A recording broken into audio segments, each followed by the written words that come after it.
Hello and welcome to another episode of Football Talk Podcast. My name is Ozzie and I'm your host for today's show. A very fun-packed episode today as we weren't able to broadcast last week. So I'll be doing more or less 2 episodes in one today. So I will be speaking about the Champions League. It's the second leg that took place just over a week ago. Match week 31 in the Premier League and also match week 32. So let's crack on with the Champions League. So I'll try and do a quick roundup as it's pretty much old news for a lot of us, but just to refresh our minds in terms of what happened. So Real Madrid versus Liverpool. Yeah, I'll quickly speak about this. Not a great game for Liverpool. Liverpool had a lot of chances to try and score, especially in the first half, but unable to capitalize. Real Madrid defended really well, considering they had a lot of injuries in their team. And to be fair, played the second leg perfectly in that aspect. So credit to Real Madrid. Liverpool just weren't clinical enough. I think that's been the tale of our whole season this year. And it just wasn't meant to be, unfortunately. The second leg for the second fixture is Dortmund and Manchester City. So Dortmund definitely gave a bit of an effort in regards to how they were playing. But I think City just had too much power, too much experience as well at the same time, and too much quality to comfortably win this two-legged competition here. So credit to Man City. The next tie against PSG, which I'm about to speak on now, will be an interesting one. So this was one of my predictions that I said PSG would beat Bayern Munich, and it happened. Just about through away goals. It was a fantastic game, to be fair. A lot of chances. Bayern Munich just couldn't capitalize, couldn't get that second goal. But PSG did really well to keep the tie alive for themselves. For me, I believe they deserve it over the 2 legs. They've done really well. And they showed their quality, I think, all around the team. They weren't depending on certain individuals. Neymar, for me, was fantastic over the 2 legs. Really showed his quality and his importance in the team. So, yeah, fantastic result for PSG, knocking out the current champions of the Champions League. So that's a big statement there itself. And the last tie was Chelsea and Porto. So Porto actually won the second leg. The goal itself was probably goal of the season. What a bicycle kick by Mehdi, the striker. But overall, Chelsea did the job in the first leg and probably just about scraped it through. But I think it wasn't in doubt in terms of going on to the next round. So well done to Chelsea. I think they did fantastic there. Semi-finals. So just give a quick prediction regarding that. So Real Madrid versus Chelsea. It's an interesting one because I probably would have said Chelsea a bit more convincingly 2-3 weeks ago, but I seem to feel like they've dropped off a little bit in terms of their form. They're not scoring as many goals right now as well. Having said that, I believe Chelsea are favourites for this tie. Real Madrid have shown elements of their quality. Vinicius was really good against Liverpool on both legs. Defensively, they've been okay, but they haven't been as attacking as they probably would have if they had Carvalho on the right-hand side. So I feel like they had to adapt a certain way, which probably suited against a team like Liverpool that like to attack. Whereas Chelsea, probably similar to Real Madrid, where defensively they're really sound and like to play on the counter. So this game will probably be more of a chess game more than anything else, I think. But my prediction, I think Chelsea will go through regarding that fixture. PSG, Man City. So this is, I believe both owners are cousins, aren't they? So it's like a family affair here. PSG, Man City. I think this will be a fantastic game for the neutrals. I'm going to go for PSG. I've predicted PSG to be the winners of the Champions League this season. So I'm sticking by my guns there, and I think they will win the Champions League. So that's my little overview of the Champions League. Now back to the Premier League. So going to do a quick recap of match week 31. So the first game is Manchester City versus Leeds United. So surprising result of the week, to be fair. Well, of that match week, not this week. Leeds were fantastic. I had to say nice finish by Dallas for his first goal. Some of the talking points during the games, one particular was Cooper with the red card. For me, it was a correct decision, even though he got the ball. But the way he followed through was a nasty challenge on the player, and it could have been a severe injury. So for me, it was the right decision that a red card was given there. Man City's goal itself was a fantastic goal. Nice play by Bernardo Silva and finished by Ferran Torres. And then Dallas made a marauding run late on to grab the winner, through on goal and heads it through the legs. Fully deserved by Leeds United. Fantastic performance. So a surprise, but I still feel like they fully deserved their victory there. So the next fixture,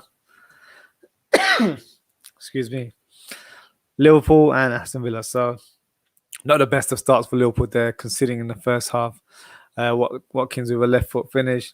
For me, Alisson should have done better. I know it was quite close range, but I just think he could have done better there with that shot, as it wasn't a very powerful one. Firmino scored in the first half, but the goal was disallowed, which for me was a ridiculous decision, again by VAR. I'm not going to speak about it too much because I feel like I sound like a bit of a cassette player regarding VAR now. So yeah, it is what it is, I guess. But second half was a lot better. Good goal by Salah to equalise. And the boy wonder, Trent Alexander-Arnold, smashes into to grab the winner with a great shot last minute of the game. For me, the best right back in the world, hands down, no arguments. I don't really want to hear anything about that issue because it's been a talking point for the last few weeks. No one can rival him in the Premier League or in Europe, in my opinion. So for me, that win was a very important win for Liverpool, as it would allow Liverpool to challenge for the top four, which wasn't looking like it was possible a few weeks ago. So fantastic victory there for Liverpool. Next game, Crystal Palace versus Chelsea. So London derby here. Fantastic goals by Chelsea altogether. Havertz had a very good game. Scored a lovely goal to open the scoreline. Nice curled effort into the corner. Pulisic, who doesn't get many starts under Tuchel, definitely grabbed his opportunity here. First goal was really good. Smashed it left-footed, hitting the roof of the net. And then the free kick by Mount, who's great at set pieces, by the way. Leaping header by Zuma, who for me is quite underrated in the air when it comes to these set pieces. I feel like he should score a lot more goals, as he's really strong in the air. Benteke grabbing a consolation for Crystal Palace with bullet header. Pulisic finished it close range to grab the winner for Chelsea. For me, great victory for Chelsea there. At this stage, every point is important. So we'll see how their form continues as the weeks go on, because we're not that far away from the end of the season now. So a lot of teams from 4th to 7th, it's neck and neck right now. So we'll see how the next few weeks go on there. The next match was probably more of a tasty encounter because it had such importance regarding the top four race. So West Ham, the man of the hour, Jesse Lingard, again, nice half volley to open the scoreline, and then grabs another goal for the second. He's just been unstoppable since January. Clearly the best player in the Premier League, I have to say. It was fantastic. Just got a comment here from Mental Health Guy. I think Liverpool should be favourite to make top four. They have a very favourable schedule. That is very true. But as a Liverpool fan, I'll just try and tone down a bit of optimism, because this season things haven't gone to plan in terms of how Liverpool have played against the teams we should beat. So yeah, I agree with you. It is more of a favourable schedule, but I take each fixture with a bit of pinch of salt, as I'm not sure what to get with Liverpool sometimes. So fingers crossed, I'm hoping that's the case. I won't complain if Liverpool get top four. And I've said it in previous episodes as well. If Liverpool get top four, for me, that's a remarkable season considering what we've gone through. So yeah, let's see how that goes for us. So back to the West Ham Leicester City game. So Lingard scored the first two goals. Fantastic play from him. great finish by Bowen, who's literally been scoring quite a few goals since the turn of the year and has really been more of a prominent goal scorer for the team, which is fantastic to see. They bought him last year, but he didn't quite adjust to probably the pace and the quality of the Premier League. But now I feel like he's slowly getting there, and he's showing his form that he was last season in the Championship and showcasing why West Ham invested so much in him. So credit to him, he's doing really well for West Ham this season.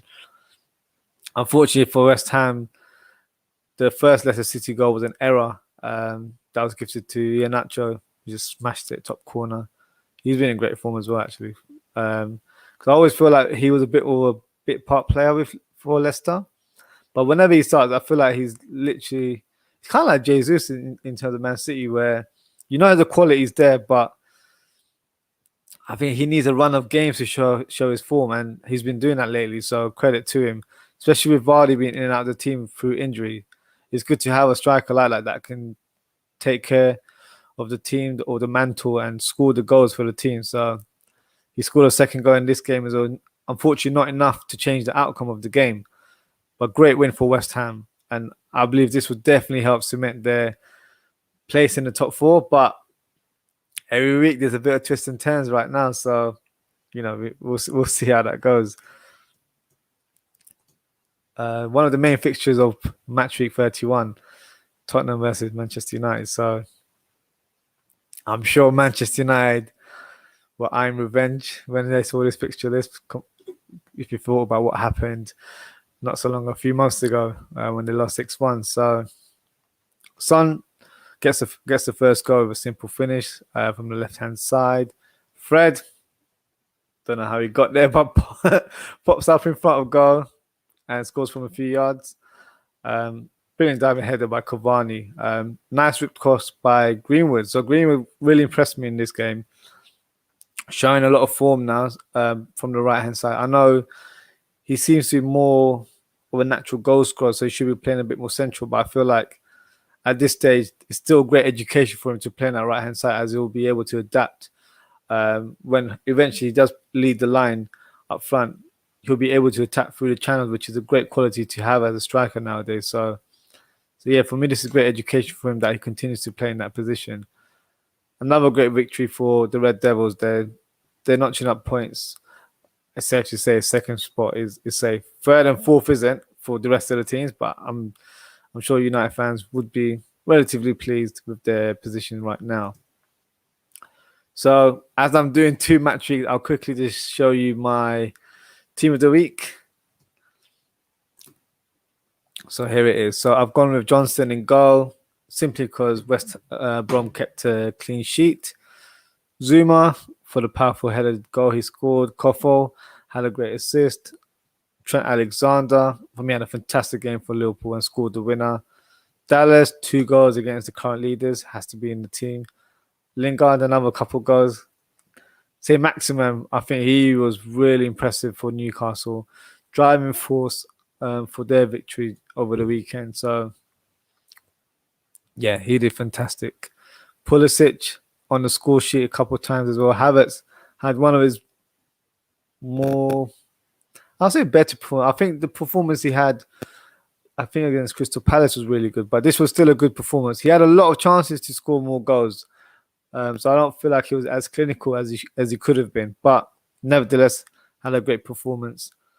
And up top, I've got Cavani and Iheanacho, who both scored over the weekend. So, so yeah, fantastic for both of these guys and for the rest of the players. Just got a comment here from Mental Health Guy.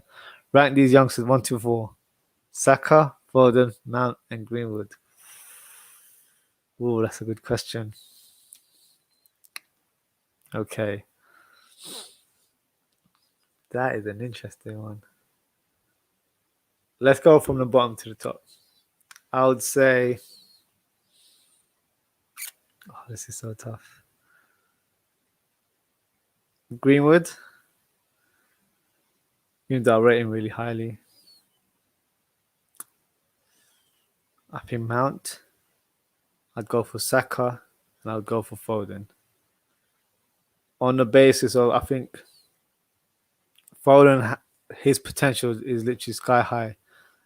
Saka as well, I feel like for such a young player, he's literally been holding the Arsenal team for, how long has it been? Like season and a half now. Mount, for me, fantastic player. I think he's quite underrated, to be fair. Can play multiple positions and he's really effective. So, and Greenwood, for me, I feel like last season he really showcased his talent, but he hasn't done it this season. So that happens with youngsters regarding consistency. But for me, all four amazing talents here. Quite difficult to actually do that in terms of order, but yeah, I think they're all fantastic players. Okay, so let's do our current match week, which is match week 32.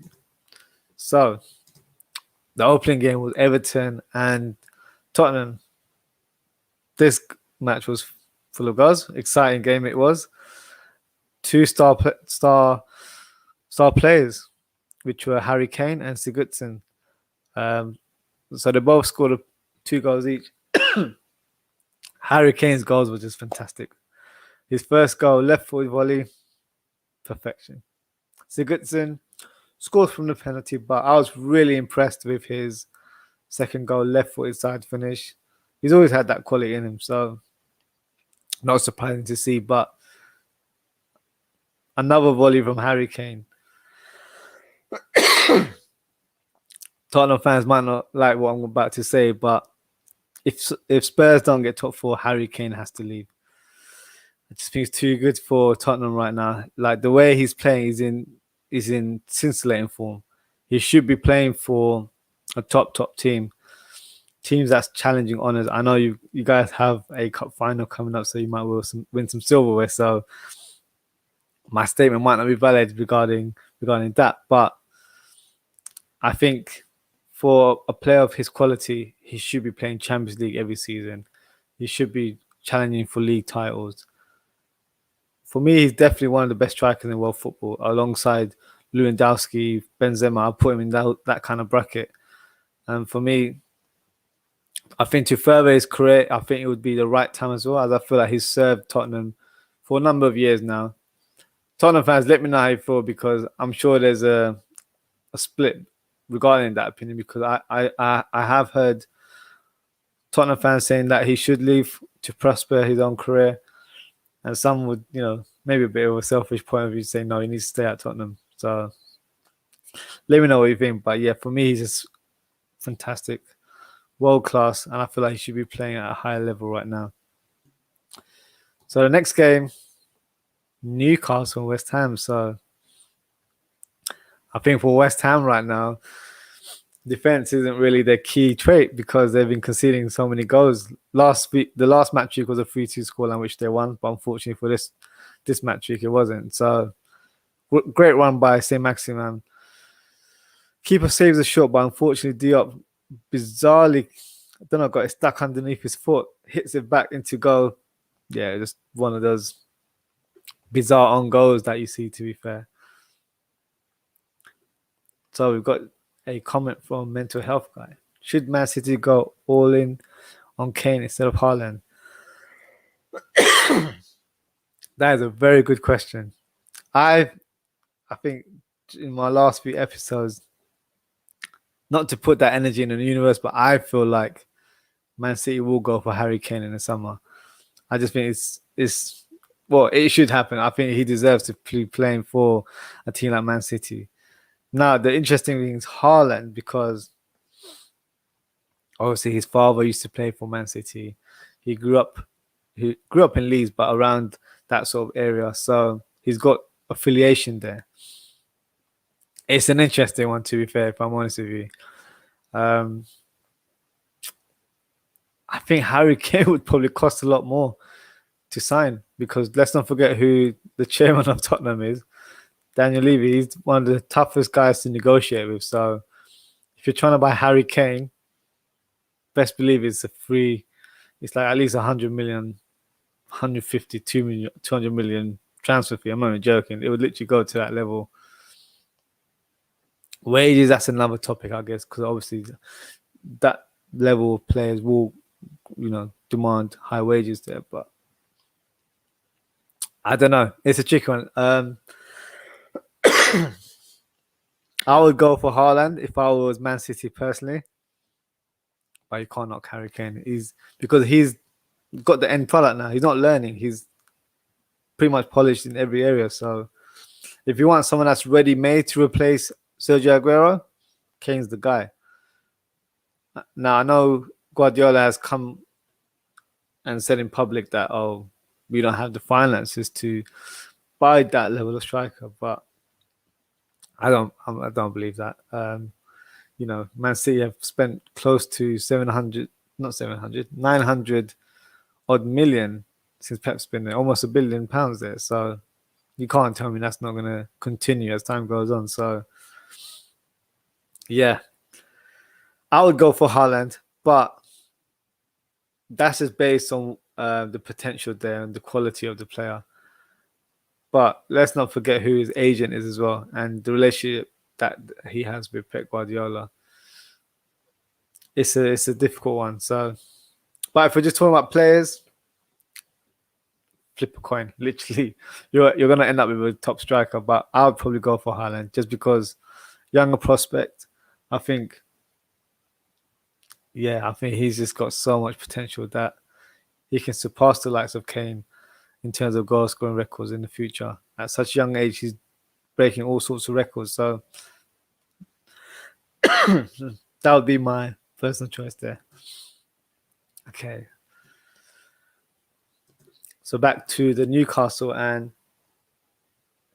West Ham game. So I was speaking about the bizarre on goal. That was a strange start to the game. And then a mistake by the goalkeeper as well to give Joelinton a goal. So Newcastle, great start there, 2-0 up.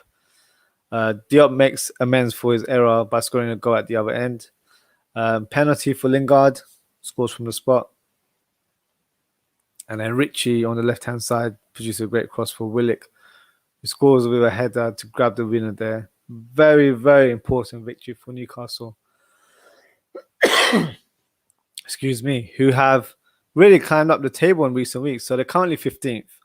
But there's a big points gap. They're 8 points clear from relegation zone. So I did make a prediction a few weeks ago that they might be in danger of getting relegated, but I believe now they are safe. But you never know. We've got a few more games coming up. But I think they're in a good position. They've been showing a bit of form as well, getting results. So yeah, I think they're doing really well right now. Next fixture, Manchester United versus Burnley. So, for me, Greenwood was the star of the show of this one. Fantastic play by Greenwood. Rashford set up Greenwood to begin with, who opens the scoreline. Tarkowski gets the equaliser with a header from the corner. And then Greenwood gets the second. A bit fortunate with the deflection there, but nevertheless, still a goal for the youngster there. And Cavani scores late on from a tap-in. So 2-2 there for Manchester United. Excuse me. They're doing really well to be notching up so many consecutive points. So credit to Manchester United there. Now, this fixture. So this was a day before the major announcement regarding the Super League. So I will be speaking about this shortly, so stay tuned. We've got a lot to speak about on that topic there. So for me, when I was watching this game, took a bit of the gloss out of it because it is an important fixture for Liverpool regarding the top 4 challenge. But I don't know, kind of not to be rude, it felt like a friendly match because it's like, if Liverpool are going to be part of the Super League, does this match actually matter at the time? Obviously, probably not the right way of thinking, but at that time, when that news broke, everyone thought, shoot, this is really going to happen now.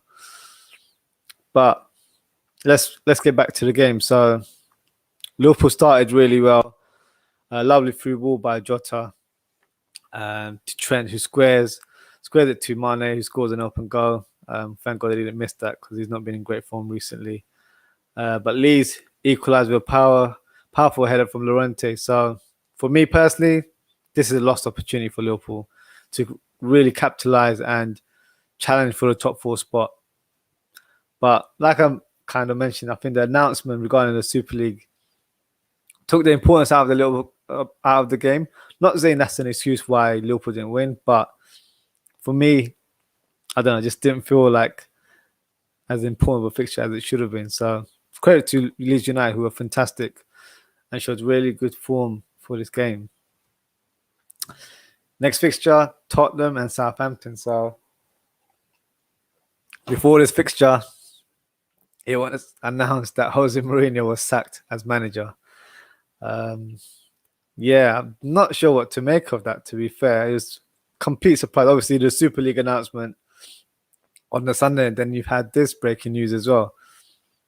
Very, very strange, if I'm honest with you. I don't know if you guys are on social media. There's a reported voice note of Jamie Redknapp basically saying that the reason they sacked him now was because if Tottenham finish outside the top 6, there's a compensation package where they have to pay less money to Mourinho. And because he was outside the top 6, that's why they sacked him now rather than later on in the season. Which, I'll be honest, might have some truth in it. Because, at the end of the day, money rules everything right now, especially in football. So I wouldn't put it past that. But crazy couple of weeks for football there. For Mourinho, I don't see him managing a top club right now. I can see him probably managing Portugal, like the national team or something. Can't see him going to Spain or Italy because he's already managed there. Maybe a PSG, but PSG have got Pochettino. So for me, I don't think Pochettino's going anytime soon. So yeah, we'll see how Mourinho's time is in the future. But Ryan Mason has been made temporary manager until the end of the season, but wasn't the best start for him. Southampton scored first. Great header by Ings. We really had to generate power to place it into the corner there. And then you've got Gareth Bale equalising with a great shot and Son running off from the spot. Debatable penalty there, but I like Son, so we'll give him the benefit of the doubt there. But a good win for Spurs puts them in 6th place right now, so 2 points away from 4th. So look, you never know. The 4th spot is up for grabs for a lot of teams right now. And then the final fixture is Aston Villa versus Man City. So, excuse me. So the first goal itself, great work by Villa. Started off with a long ball from Mings, and then McGuinn applying the final touch there with a great goal. City played some great football as well. Great cross by Silva with Foden scoring from 10 yards.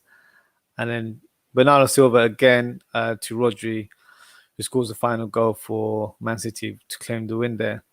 To be fair, Aston Villa did not make that game easy for City there. But yeah, credit to City. Who kind of strolled through the finish line and got the victory in the end. So let me share my team of the week for match week 32. So here we have it. So quickly go through my team here. So Patricio in goal, mainly down to having a clean sheet on the week. Richie had 2 assists for Newcastle, so that's why I've placed him there. Llorente getting the equalising goal for Leeds. Trent, another assist, so that's why I've got him in the team. Harrison, assist for the goal, so for me, he did really well in the fixture against Liverpool. Sigurdsson, 2 goals. Bernardo Silva, 2 assists. Greenwood, for me, was fantastic for United. Hannah has been for the last few games now, so definitely deserves to be there. And I've got a front 3 full of Spurs players, probably mainly because they played twice in the match week, so that's why I've got them there. So that's my team of the week there. Now, before we do our viewer calling session, I'd like to quickly talk about the main talking point in the football world right now, which is the Super League. Now, this news broke over the weekend, and it certainly shook up the football world. Me personally, I couldn't believe what I was hearing and reading. It just didn't make sense for me. I spoke about this actually a good few months ago, and I just thought it was general discussions, nothing really serious. But for them to come out and say teams have agreed to participate was just mental for me.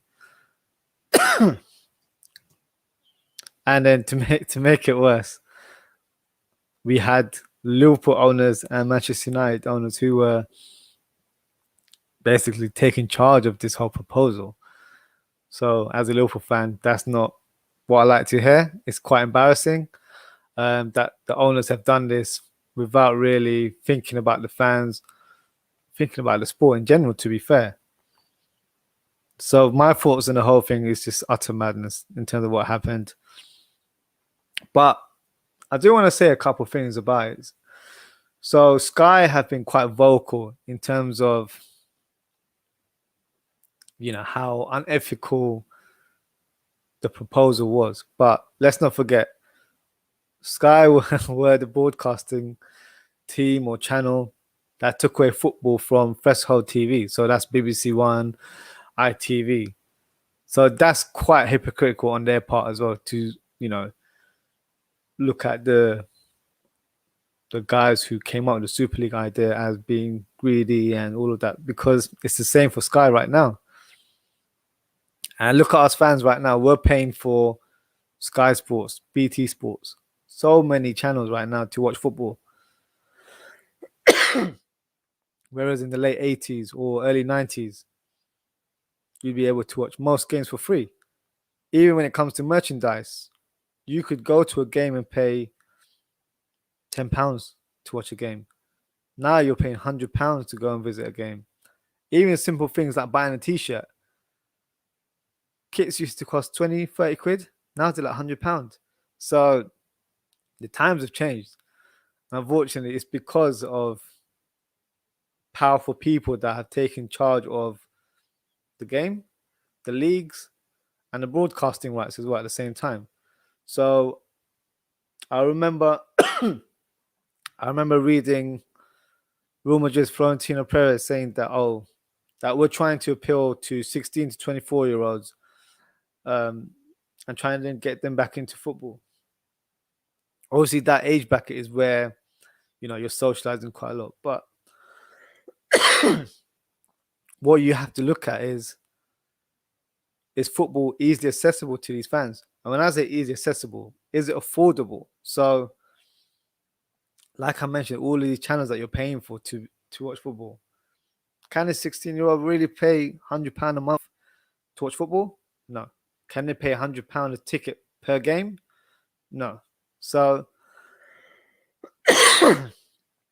it's just one of those things where, don't get me wrong, I wasn't happy with what I saw regarding the proposal, but it was just one of those things where I think it came by surprise. So that's why the reaction was so heavy in terms of fans' distress and anger towards it. But end of the day, it's no difference to what people at Sky have done or people in UEFA and FIFA have done in the past as well. This was just a way of UEFA, especially trying to keep as much revenue and not spreading it to other teams. Because now they've all agreed to spread the revenue for the next 4 years with the top teams now. So that's why Liverpool, United, all the English teams have excluded themselves from the Super League. So for me, football has been built through communities and working class people. So we shouldn't have to be the ones that are punished for these ridiculous prices. One thing that I noticed was Gary Neville being quite vocal regarding Liverpool, that, we're a people's club, like we should be ashamed. But the thing is, it's not coming from the fans. The next day, we were protesting straight away. We were disgusted by our owners. And regarding Liverpool owners right now, I have to be honest. John Henry did a video yesterday apologizing. I don't buy it. For me, that's just great PR from his team there. Read it off the script, did what he had to do to make it seem like he was sincere. But for me, the damage has been done here. He's lost the trust of the fans. it's easy to say that he should leave or they should sell the club. It's not going to happen. But changes will have to be made at the club because right now the fans aren't happy with FSG. To be fair, they weren't happy before because FSG don't spend money regarding transfer fee. I guess that's another topic there. But with this is more important. This is the soul of football.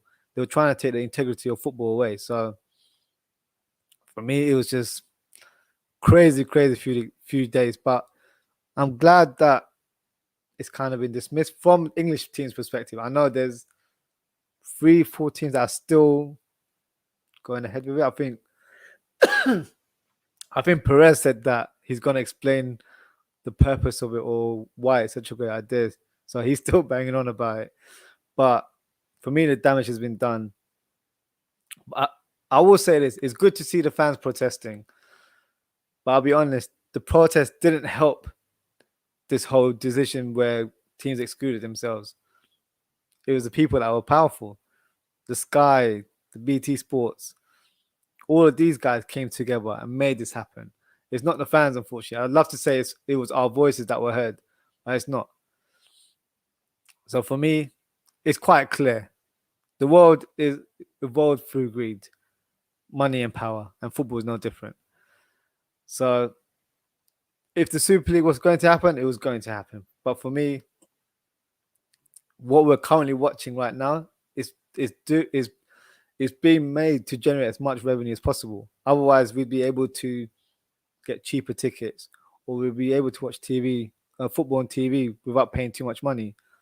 Do you remember last year when they were trying to charge us pay-per-view to watch matches? Like, come on, that's their way of trying to make money as much as possible. So, me personally, I'm glad it's not happening for simply the beauty and the integrity of the game.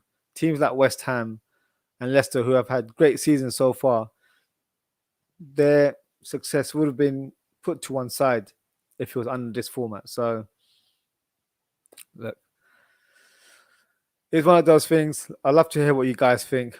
But yeah, for me, I have a lot of thoughts about this. I don't want to go into it too much detail because there's so many angles that we can cover it.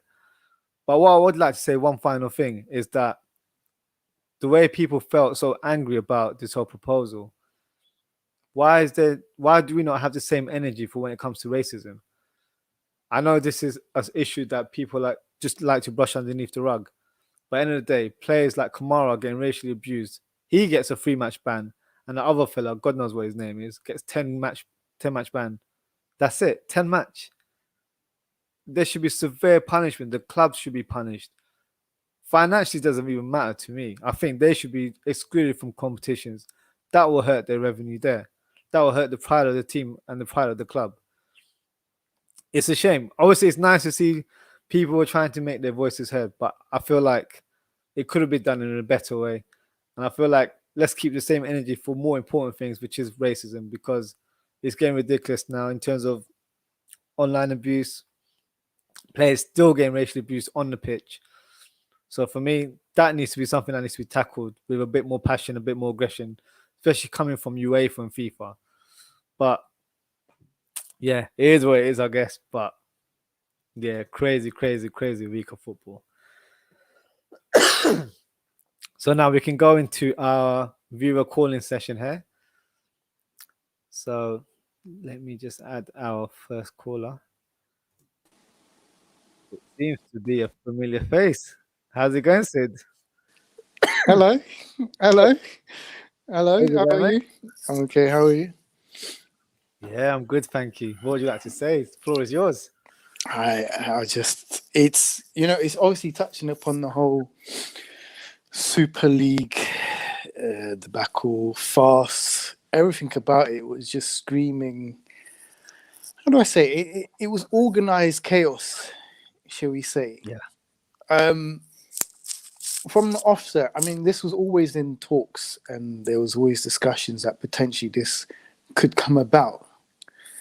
But the level in which it came about it took everyone by surprise. It was almost where it wasn't a big thing. It was announced and it was just like the Super League has been formed, and you're just meant to be like, oh, okay.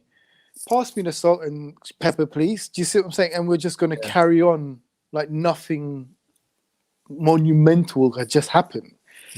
And then, then you start to think, wait, what effect will this have on modern day football?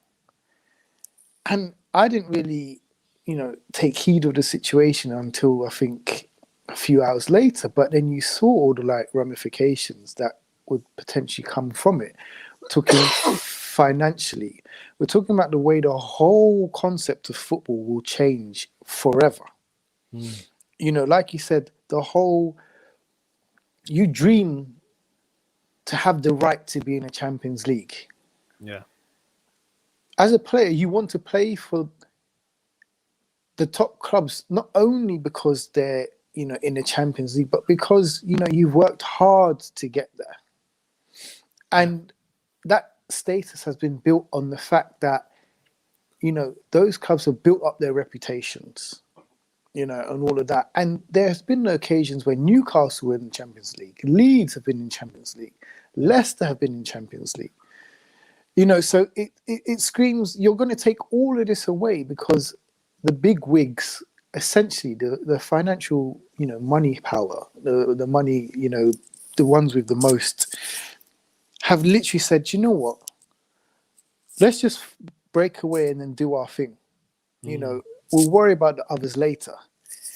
But I think what you can see, and you touched upon it, is that when it comes to money, everyone is panicking and frantically, oh my gosh, the Premiership's not going to get revenue now because it's all focusing on the Super League.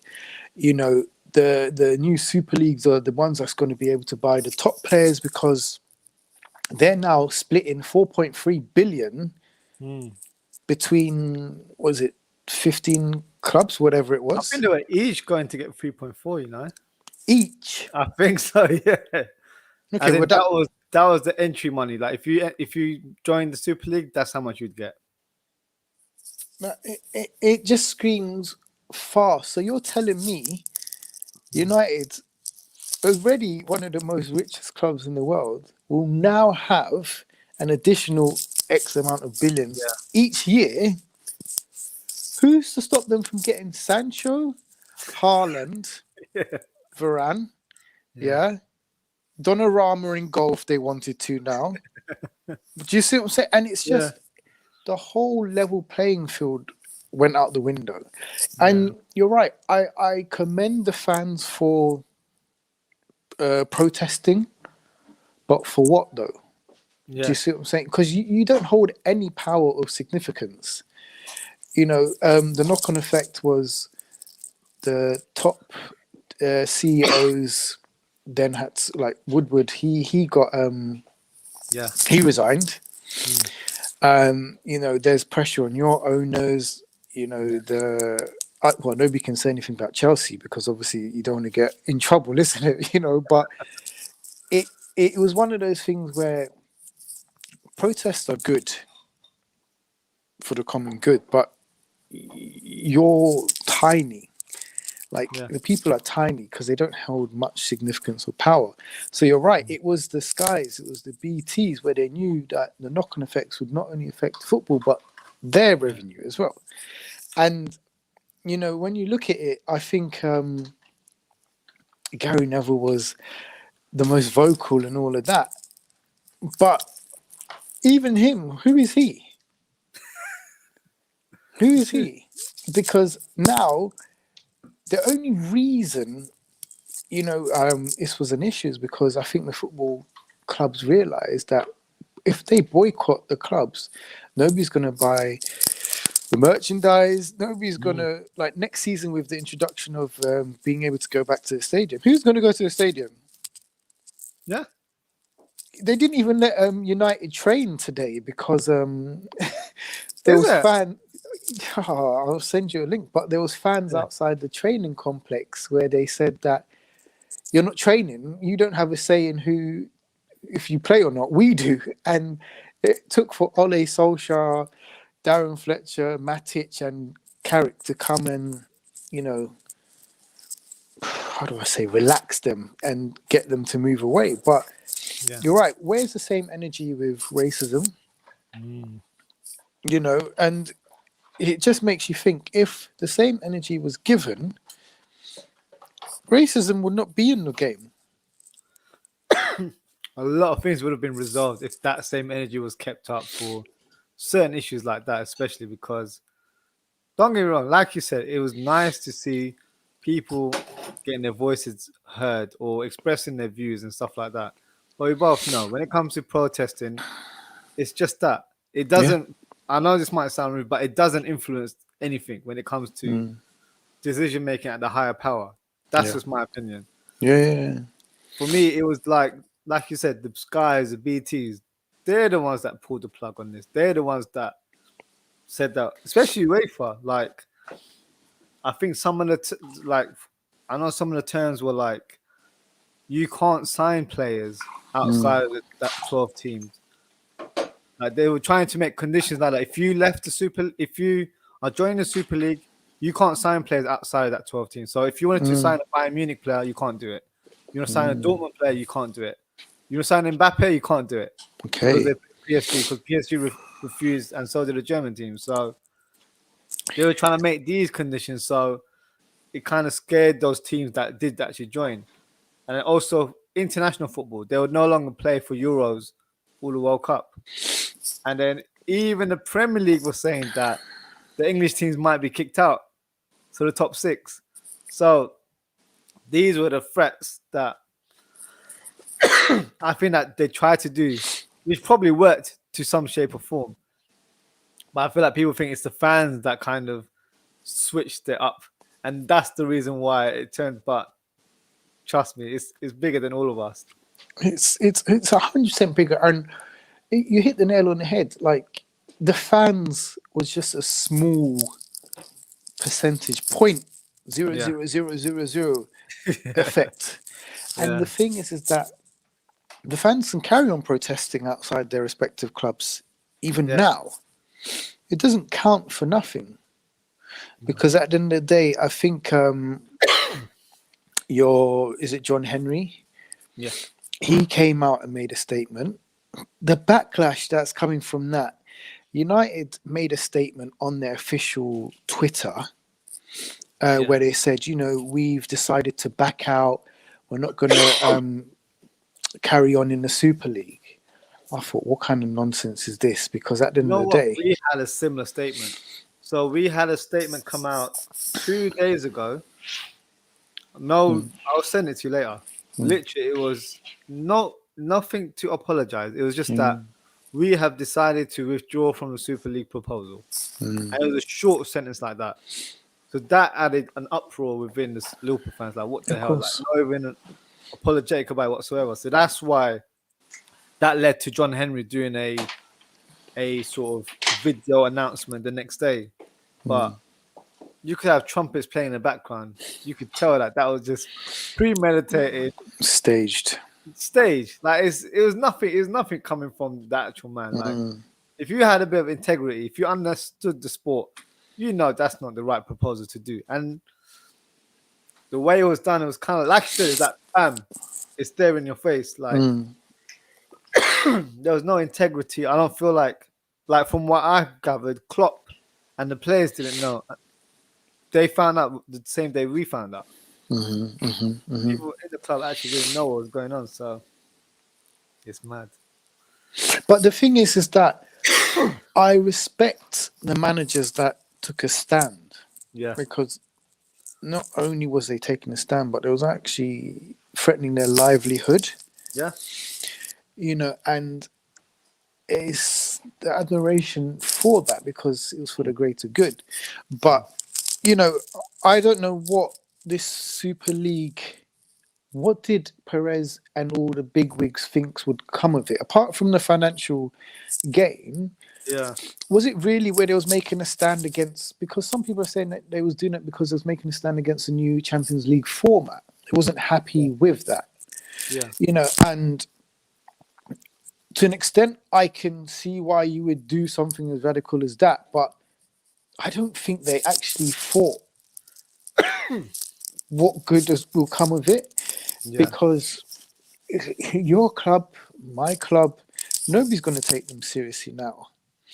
No. People are saying, "Oh yeah, Chelsea and Man City led the way and you backed out first." I'm thinking, what do they want? A medal? Is that, are we meant to say thank you very much? Well, Yeah. not, because at the end of the day, you did that to yourself. Yeah. It's like a kid in a playground punching another kid, but then afterwards he's saying, "I'm sorry." But you Still beat up the kids. he still beat up the kid. Are we going to forget that? Yeah. We can't do that. And I'll end on this. I think that a lesson has been learned. Yeah. We are Clubs are going to be viewed differently now. Yeah. The trust, which is, I don't think was ever there, especially for Liverpool and United, because it's forever Glazers out. I don't know what the stance is with It's FSG. FSG out as well. Yeah. So why are we now going to be like, okay, you made a statement, so maybe I can forgive you? Yeah. It's not possible. So yeah, it's sad, but you mentioned that Perez is now still trying to fight it. Still trying to fight. Yeah. He should go and sleep because at the end of the day, fight what? You can't swim, but yet you're diving into the deep sea, English channel, yeah. trying to cross the other side. Who are you kidding? Do you see what I'm saying? And he's trying to do something monumental still, and it's just like, give it a rest. And they're saying that, I think the members, the original members of the league, are still in a binding contract. Oh, okay. So there might be financial implications there. Listen, you got to take that hit if you want to hold yourself in high regard even more. Yeah. Even if it's 100, 200 million, Do what you got to do. you've got to suck it up now. Yeah. Mm-hmm. If you can't buy players, I'm sure fans will accept that more and think that's more respectable than you still trying to be like, "Oh, we made the statement, that's good enough." No, take the hit. Yeah. And let us judge you then. Yeah. I find it ridiculous, to be fair, because obviously these club owners, they have so many people that represent them. Didn't one of them say, "Look, this is a bad idea. Like, you're going to get a lot of backlash from this." But I think what happened here is, because it's American owners as well, they obviously, let's be real, it's come down to greed and money. For them, they're like, this is a money-making scheme that we can come up with. If this pulls off, we're going to make continuous amount of money, because there'll be the 12 best teams in Europe playing in the league. There'll be best teams playing back and forth throughout the whole season. That's going to generate so much revenue. And then the Super League final would probably have Beyonce coming up at halftime and stuff like that. So, you know what I mean? Like, you're going to make it like Super Bowl. I'm telling you. Yeah. Because the whole format was just like the NFL. It's franchise teams. Yeah. And then we'll have draft days and all that kind of stuff. Like, that's literally how it was going to be. So they didn't look at it as this is football. They looked at it like a soccer project where let's try and make it like NFL, or let's Americanize it, because that's not. Don't get me wrong, it's very successful in America, but obviously that's been set up from a number of years. The way football is in Europe, look how many teams we have in like every community. There's always like a local team around you. There's so many teams. So for someone to just make a kind of like a franchise league, because that's how I'm going to label it, and disregard all the other existence of other clubs, that's just the wrong way of doing things, because you lose that integrity. Like you said, there's been teams like Leeds, Newcastle that unexpectedly played in the Champions League, or they finished in the top half. You're losing that appeal of football. It's an honest man's game, So yeah, for me it was crazy. Crazy. No, you're right, and I think exactly what you said. The NFL can do that because your NFL is only within USA. Yeah. So they can come and do these shows and spectacles because that's and I don't mean any disrespect, but that's what's to be expected from sporting events in America.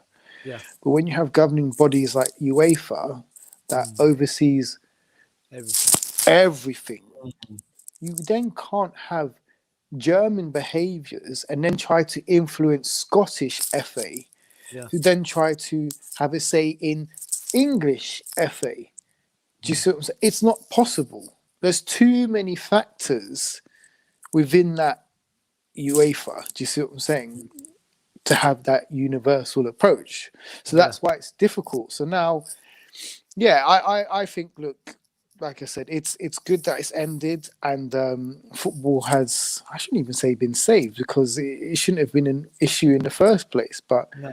we can come to some sort of normality. But no, it's definitely something that I'm happy is not happening, and yeah, let's see how we move on.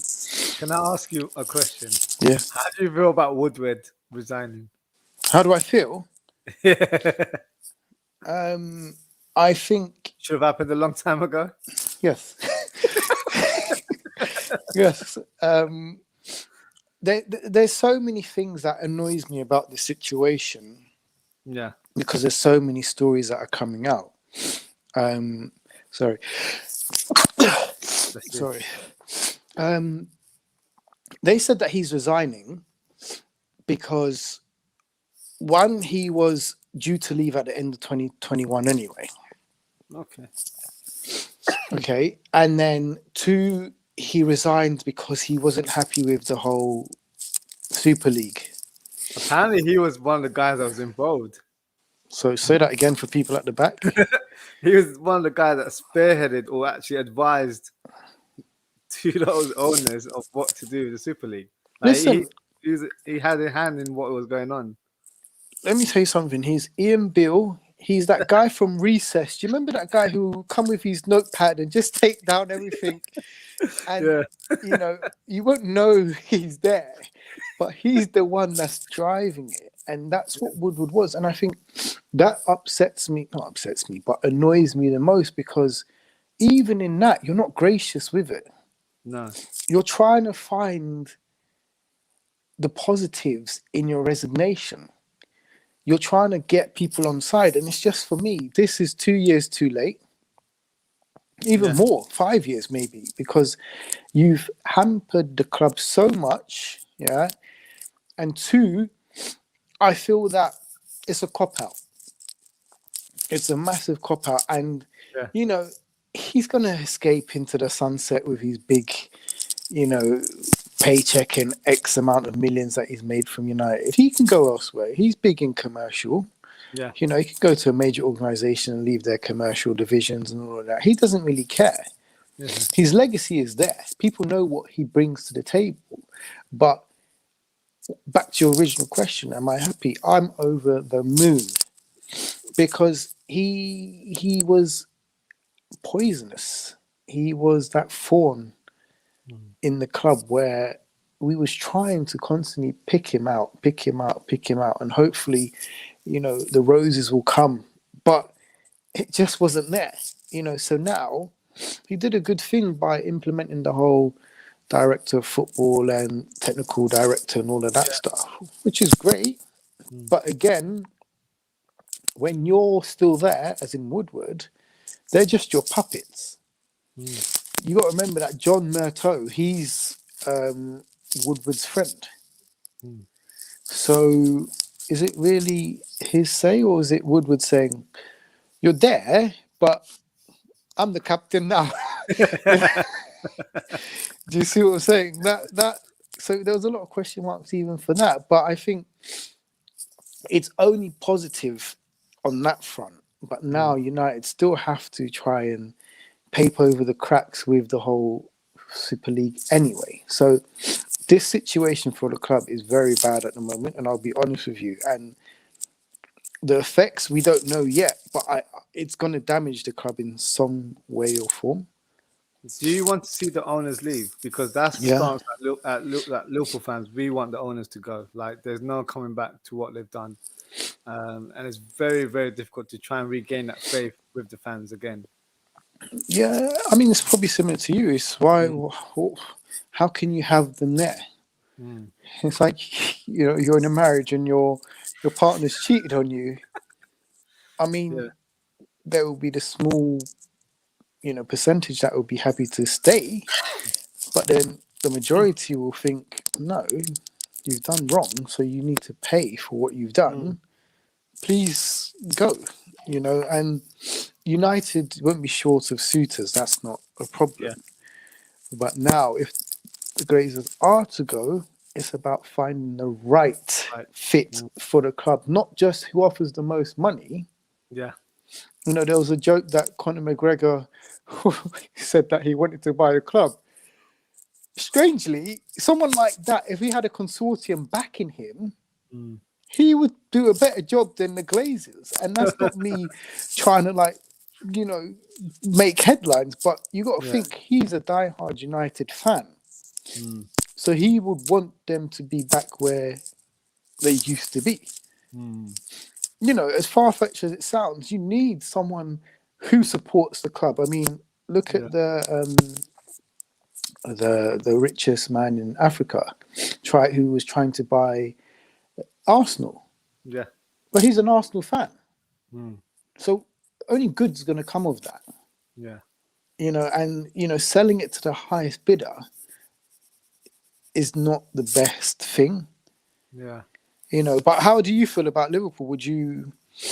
Like, obviously, with the owners, FSG, a lot of people have been FSG out for a long time, but for me, it's just like that's our owners, and for me, they will not let go of Liverpool just like that because it's literally a gold mine for them. Because since they've made so much revenue, like we're close to like earning like I think value at $1 billion or something like that because Yeah, of the commercial deals that they've been doing in the background. yeah, So it's a rolling train for them. Like if they let Liverpool go, that's most of the revenue gone because they're not making money with baseball with the Red Sox as much as they have been in previous years. So don't get me wrong, I would like new owners because these owners they don't spend money, but they have a philosophy where they sell to buy. So if we're not selling players, we're not buying anyone whatsoever. So that's been a frustrating part for Liverpool fans.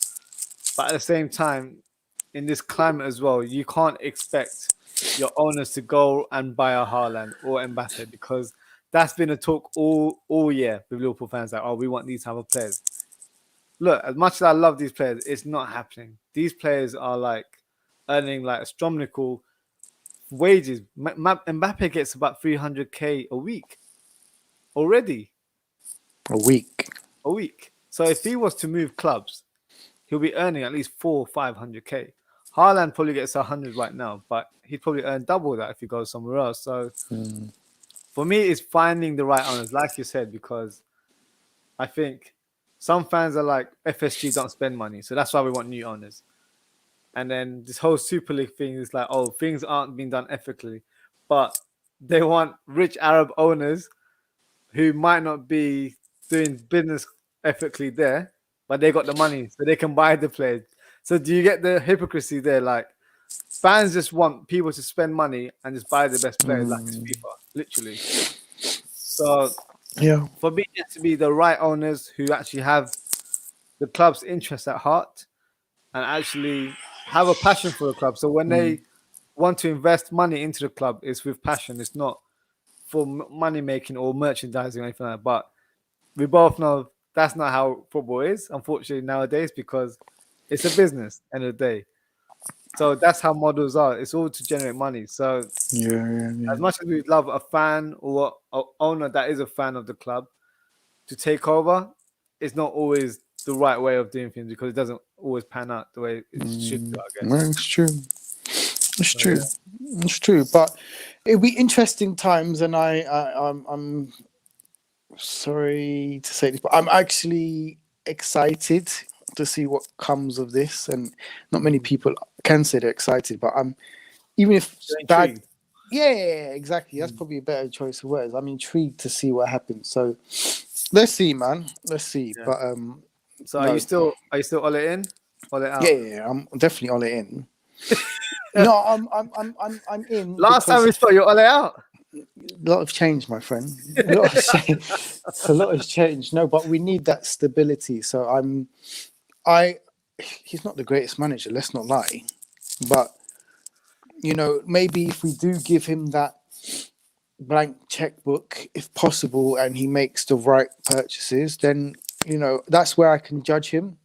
Not when you're playing Fred and Matic and all of that.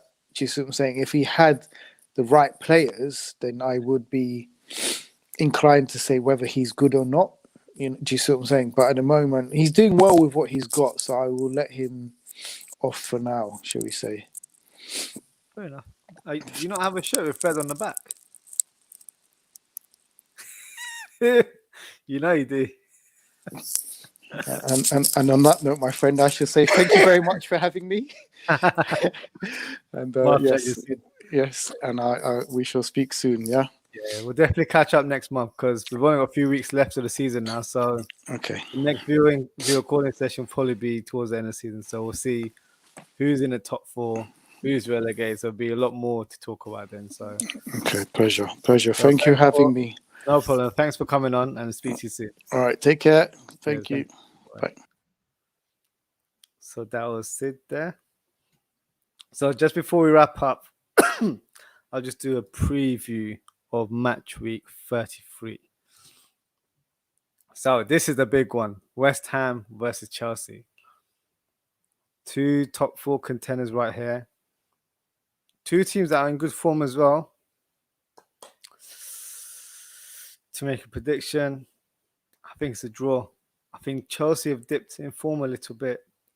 West Ham are winning, but they're conceding a lot of goals at the same time.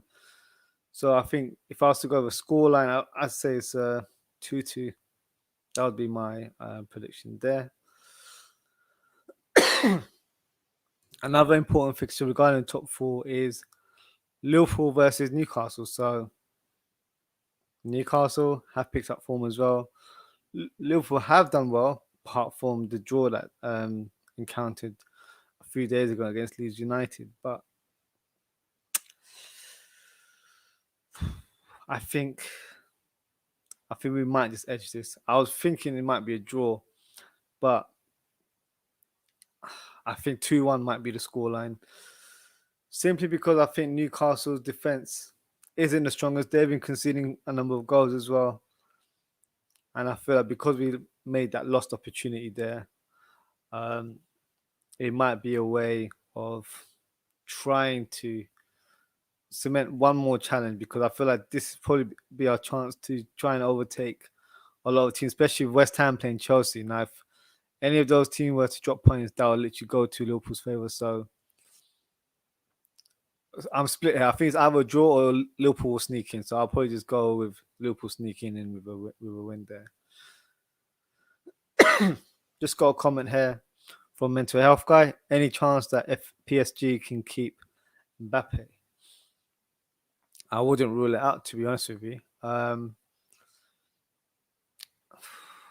I think they will try their best to keep him on board.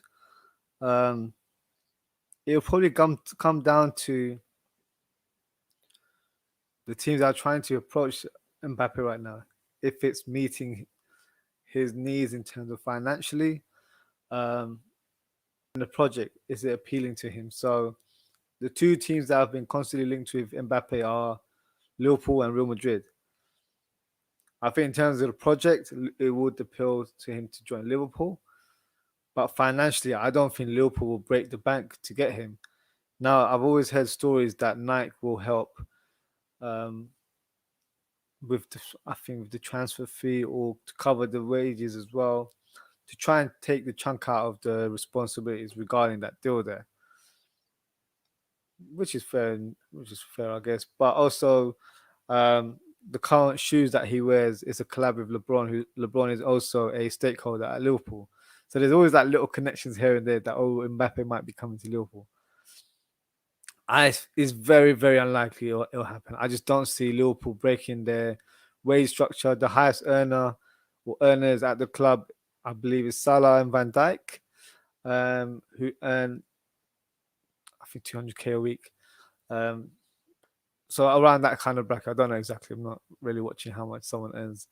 But that's just a ballpoint in terms of how much are the top earners at Liverpool.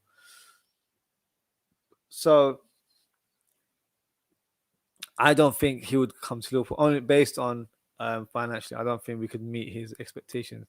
If he wanted to come to Liverpool and take like a pay cut where he earns 200k and maybe wants to get some incentives here and there, but I don't think it's possible. That's just my honest opinion. I'd love to see Mbappe at Liverpool, but I don't think financially it's possible.